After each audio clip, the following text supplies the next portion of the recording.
നമസ്കാരം. കേരളം കണ്ട ഏറ്റവും വലിയ രാഷ്ട്രീയ തന്ത്രജ്ഞൻ, രാഷ്ട്രീയ ചാണക്യൻ ആരാണ് എന്ന് ചോദിച്ചാൽ ഇന്ന് ജീവിച്ചിരിക്കുന്നവരിൽ അത് ബഹുമാന്യനായ മുഖ്യമന്ത്രി പിണറായി വിജയൻ തന്നെയാണ് എന്ന് ഏവർക്കും പറയാനാകും.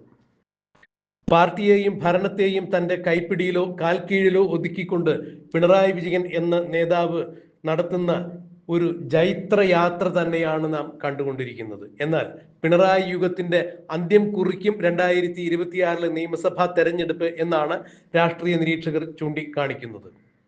എന്നാൽ ഇതിനിടയിൽ മുഖ്യമന്ത്രി എന്ന രീതിയിലും പാർട്ടിയിൽ അപ്രമാദിത്വമുള്ള നേതാവ് എന്ന രീതിയിലും എങ്ങനെയാണ് CPM എന്ന പ്രസ്ഥാനത്തെയും CPM എന്ന രാഷ്ട്രീയ പാർട്ടിയുടെ ഭരണാധിപൻ എന്ന രീതിയിൽ, മുഖ്യമന്ത്രി എന്ന രീതിയിൽ ഭരണത്തെയും തന്റെ കൈവെള്ളയിൽ എടുത്തുകൊണ്ട് മുഖ്യമന്ത്രി തനിക്ക് വേണ്ടി, തന്റെ കുടുംബത്തിന് വേണ്ടി, തന്റെ മരുമകന് വേണ്ടി പാർട്ടിയിലെ ഉന്നതരെ എല്ലാവരെയും വെട്ടി ഒതുക്കിയത് എന്നുള്ളത് പരിശോധിച്ചാൽ ഞെട്ടിക്കുന്ന വസ്തുതകൾ തന്നെയാണ് പുറത്തു വരുന്നത്.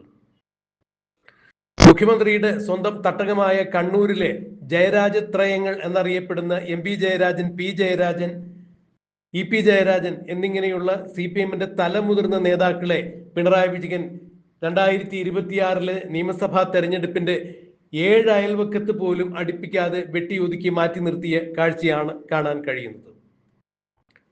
സ്പീക്കർ AM ഷംസീറിനെ 2 തവണ 2 ടേം പൂർത്തിയാക്കി എന്നുള്ള ഒരു കാര്യം ചൂണ്ടിക്കാണിച്ചുകൊണ്ട് ഷംസീറിനെ വെട്ടുമ്പോൾ അത് ന്യൂനപക്ഷ സമുദായത്തിൽ നിന്നുള്ള തന്റെ മരുമകൻ കൂടിയായ പൊതുമരാമത്ത് വകുപ്പ് മന്ത്രി കൂടിയായ മുഹമ്മദ് റിയാസിന് അരിയിട്ട് വാഴിക്കുവാൻ വേണ്ടിയുള്ള നീക്കം തന്നെയായിരുന്നു. ന്യൂനപക്ഷങ്ങൾക്കിടയിൽ നിന്നും CPMന് ഒരു മുഖ്യമന്ത്രി എന്നുള്ള ഒരു ആശയം ഉയർത്തിക്കൊണ്ടുവരികയും 2026 LDF ഭരണത്തിലെത്തുകയാണെങ്കിൽ, തീർച്ചയായും ഭരണ തുടർച്ച ഉണ്ടാവുകയാണെങ്കിൽ മരുമകന്റെ കൈവെള്ളയിലേക്ക് മുഖ്യമന്ത്രി സ്ഥാനം വെച്ചു കൊടുക്കുവാൻ വേണ്ടി പിണറായി വിജയൻ നടത്തിയ ചില ഗൂഢതന്ത്രങ്ങളുടെ ഭാഗം തന്നെയാണ് സ്പീക്കർ AM ഷംസീറിനെ 2 ടേം പൂർത്തിയാക്കിയ ആളുകൾക്ക് വീണ്ടും അവസരം നൽകേണ്ടതില്ല എന്നുള്ള കാരണം ചൂണ്ടിക്കാണിച്ചുകൊണ്ട് ഷംസീറിന്റെ സ്ഥാനാർത്ഥിത്വം നിഷേധിച്ചത്. ഇതിന്റെ കൃത്യമായ മുന്നൊരുക്കം തന്നെയായിരുന്നു കോടിയേരി ബാലകൃഷ്ണന്റെ കുടുംബത്തിൽ നിന്നുള്ള ആളുകൾ ആരും തന്നെ രാഷ്ട്രീയത്തിലേക്ക് ഇറങ്ങാതിരിക്കുവാൻ മുഖ്യമന്ത്രി പിണറായി വിജയൻ കാണിച്ച ശ്രദ്ധ. കോടിയേരി പക്ഷത്തുള്ള തികഞ്ഞ നേതാവ് തന്നെയായിരുന്നു, കോടിയേരിയുടെ അതിവിശ്വസ്തനായ നേതാവ് തന്നെയായിരുന്നു ഷംസീർ. അതുകൊണ്ട് തന്നെയാണ് ഷംസീറിനെ മന്ത്രിസഭയിലേക്ക് പരിഗണിക്കാതെ മാറ്റി നിർത്തിയത് എന്നുള്ളൊരു ചൊല്ല് നേരത്തെ തന്നെ CPMന്റെ പിന്നാമ്പുറങ്ങളിൽ കേട്ടിട്ടുണ്ടായിരുന്നു. എന്നാൽ ന്യൂനപക്ഷങ്ങളിൽ നിന്നും CPMന് തലമുതിർന്ന ഒരു നേതാവ് വരിക എന്ന് പറഞ്ഞു കഴിഞ്ഞാൽ അത് മുഹമ്മദ് റിയാസിന് വീണ്ടും പൊല്ലാപ്പായി മാറാതിരിക്കാൻ വേണ്ടി, വെല്ലുവിളിയായി മാറാതിരിക്കുവാൻ വേണ്ടി പിണറായി വിജയൻ AM ഷംസീറിന് വെട്ടിമാറ്റുകയായിരുന്നു എന്നുള്ളതാണ് മനസ്സിലാക്കാൻ കഴിയുന്നത്. ജയരാജത്രയങ്ങളെയും ഷംസീറിനെയും വെട്ടിമാറ്റിയ പിണറായി വിജയൻ കോടിയേരി ബാലകൃഷ്ണന്റെ കുടുംബത്തിൽ നിന്ന് മറ്റാരും തന്നെ പാർട്ടിയിലേക്ക് എത്തില്ല എന്നുള്ളൊരു കാര്യം കൂടി ഉറപ്പുവരുത്തുന്നു. കൂടാതെ മലമ്പുഴയിൽ ഇക്കുറി സീറ്റ് പിടിക്കുന്നതിന് വേണ്ടി മുൻ മുഖ്യമന്ത്രിയും CPMന്റെ തലതൊട്ടപ്പൻ എന്നൊക്കെ വിശേഷിപ്പിക്കാവുന്ന CPMലെ ആദർശ ധീരനായ തികഞ്ഞ കമ്മ്യൂണിസ്റ്റ് എന്നൊക്കെ പറയാവുന്ന VS അച്യുതാനന്ദന്റെ മകനെ അരുൺകുമാറിനെ മലമ്പുഴയിൽ സ്ഥാനാർത്ഥിയായി പരിഗണിക്കൽ നിന്നും ആദ്യമേ വെട്ടിമാറ്റി. ഇതും മരുമോന്റെ മുഖ്യമന്ത്രി സ്ഥാനത്തെ മുൻനിർത്തിക്കൊണ്ട് തന്നെയാണ് അരുൺകുമാറിനെയും വെട്ടിമാറ്റിയത് എന്നാണ് രാഷ്ട്രീയ നിരീക്ഷകർ ചൂണ്ടിക്കാണിക്കുന്നത്. തുടർന്ന് KK ശൈലജ ടീച്ചറെ പേരാവൂരിലേക്ക് മണ്ഡലം മാറ്റി മത്സരിപ്പിച്ചതും ഇത് തന്നെയായിരുന്നു ഉദ്ദേശം. അതായത് ശൈലജ ടീച്ചറെ മത്സരിപ്പിച്ചതിന്റെ പിന്നിൽ പിണറായി വിജയന് ഒരു വെടിക്ക് 2 പക്ഷി എന്ന രീതിയിൽ തന്നെയാണ് പേരാവൂരിൽ മത്സരിപ്പിക്കുവാൻ വേണ്ടിയുള്ള തീരുമാനം കൈക്കൊണ്ടത്. ജയിച്ചു കഴിഞ്ഞാൽ CPMന് ഒരു സീറ്റ് കിട്ടും, അല്ല എന്നുണ്ടെങ്കിൽ തോറ്റു കഴിഞ്ഞാൽ KPCC പ്രസിഡന്റ് സണ്ണി ജോസഫിനോട് ശൈലജ ടീച്ചർ പേരാവൂരിൽ തോറ്റു കഴിഞ്ഞാൽ ശൈലജ ടീച്ചറുടെ രാഷ്ട്രീയ ഭാവി തന്നെ ഇല്ലാതാക്കുവാൻ സാധിക്കും. ഇത് തന്നെയാണ് വടകരയിൽ ഷാഫി പറമ്പിൽ MP-ക്കെതിരെ കൊണ്ടുപോയി ശൈലജ ടീച്ചറെ മത്സരിപ്പിച്ചത്. പാർലമെന്റിലേക്ക് മത്സരിപ്പിച്ച് ശൈലജ ടീച്ചറിന്റെ ശല്യം ഒഴിവാക്കുന്നതിന് വേണ്ടിയാണ് അന്ന് പിണറായി വിജയൻ KK ശൈലജയെ മാറ്റി നിർത്തിയത്. അല്ല എന്നുണ്ടെങ്കിൽ കേരളത്തിൽ തനിക്കെതിരെയോ തന്റെ മരുമകനെതിരെയോ ഒരു രാഷ്ട്രീയ എതിരാളി ഉയർന്നു വരാതിരിക്കുന്നതിന് വേണ്ടി CPMലെ തലമുതിർന്ന നേതാവായ CPMന്റെ ജനകീയ മുഖം എന്നൊക്കെ വിശേഷിപ്പിക്കപ്പെടുന്ന കഴിഞ്ഞ നിയമസഭാ തെരഞ്ഞെടുപ്പിൽ പിണറായി വിജയനേക്കാൾ കൂടുതൽ ഭൂരിപക്ഷത്തോടു കൂടി, അതായത് കഴിഞ്ഞ നിയമസഭയിൽ ഏറ്റവും കൂടുതൽ ഭൂരിപക്ഷത്തോടു കൂടി, ഏതാണ്ട് 62,000 വോട്ടിന്റെ ഭൂരിപക്ഷത്തോടു കൂടി നിയമസഭയിലേക്ക് തെരഞ്ഞെടുക്കപ്പെട്ട ശൈലജ ടീച്ചറെ ഇപ്പോൾ പേരാവൂരിൽ മത്സരിപ്പിക്കുന്നതിന്റെ ഉദ്ദേശവും മറ്റൊന്നല്ല.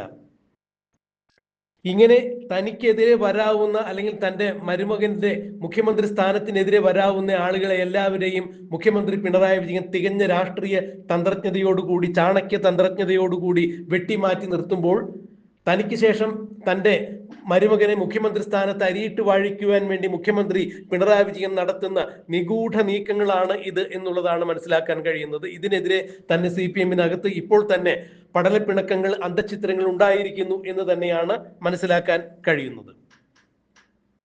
എന്തായാലും പാർട്ടിക്കകത്ത് നിന്ന് തന്നെ, അതായത് പാർട്ടിക്കകത്ത് 63 വർഷത്തെ പാരമ്പര്യമുള്ള G. സുധാകരനെ പോലുള്ള ആളുകൾ, TK ഗോവിന്ദനെ പോലുള്ള ആളുകൾ, P. കുഞ്ഞികൃഷ്ണനെ പോലുള്ള ആളുകൾ പാർട്ടിയുടെ നയവൈകല്യങ്ങൾക്കെതിരെ പിണറായി വിജയന്റെ നേർക്ക് നേരെ വിരലുയർത്തി സംസാരിച്ചുകൊണ്ട് പാർട്ടി വിട്ട് പുറത്തു പോരുമ്പോൾ ഇനിയും CPM എന്ന പ്രസ്ഥാനത്തിൽ നിന്ന് ആളുകൾ പുറത്തേക്ക് ഒഴുകും എന്ന് തന്നെയാണ് മനസ്സിലാക്കാൻ കഴിയുന്നത്.